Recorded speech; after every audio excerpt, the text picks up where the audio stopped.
Well, speaking of people moving around, motorists have seen fuel prices rise over the past year. That's according to the RAC. Yes, this comes as the Chancellor is rumoured to freeze fuel duty for another year in tomorrow's spring budget.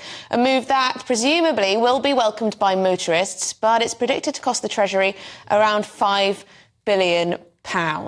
Well, joining us now is Howard Cox, the founder of Fair Fuel UK and also the Reform Party candidate for the mayoralty of London. Now, Howard, just to explain how things work here, the assumptions of the Treasury, the way that they helped balance their books for this spending period, is they assumed fuel duty would rise by around £5 billion for the coming year.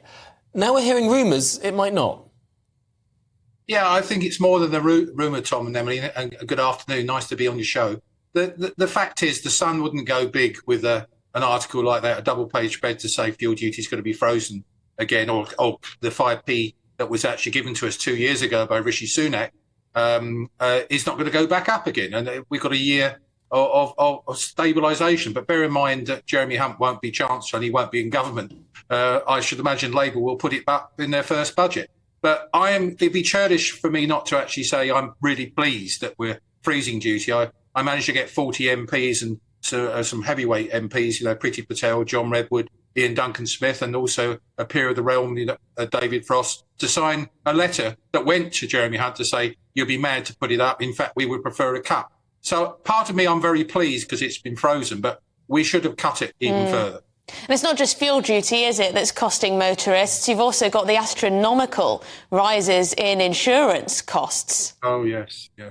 I mean, it's ridiculous. I mean, I've just renewed my insurance and I'm 70 years of age, never had an accident. Everything's perfect. I've been driving for 50 years and, it's ridiculous. My insurance was about 500 quid. It's now gone up to 1,100 pounds. And I've shopped around and I managed to get it down to about 900. It's still gone up, 80%. And that can't be right. And I'm looking at that, and people are asking me to campaign on that one, but I'm pretty stretched at the moment, fighting the London as well. So.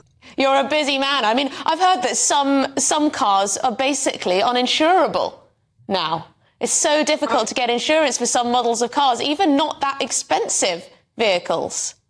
No, I know. I'm hearing all sorts of things, and it depends on the insurer, though, Emily. I mean, you're dead right to actually highlight that sort of thing. But electric vehicles, for example, they're the ones particularly are being high. The premiums on those are going up even more so, simply because of this rumour and the threat of the fact that they're explodable devices down the streets of London and various places across the country. But look, the budget's tomorrow. We still don't know exactly what's going to happen. Who knows? He might pull a rabbit out of the hat and say there'll be a 5p cut. And and Emily, I heard you say before the break, maybe there's a cut that'd be good. Well, you and I will go and have a celebratory bottle of champagne if it happens.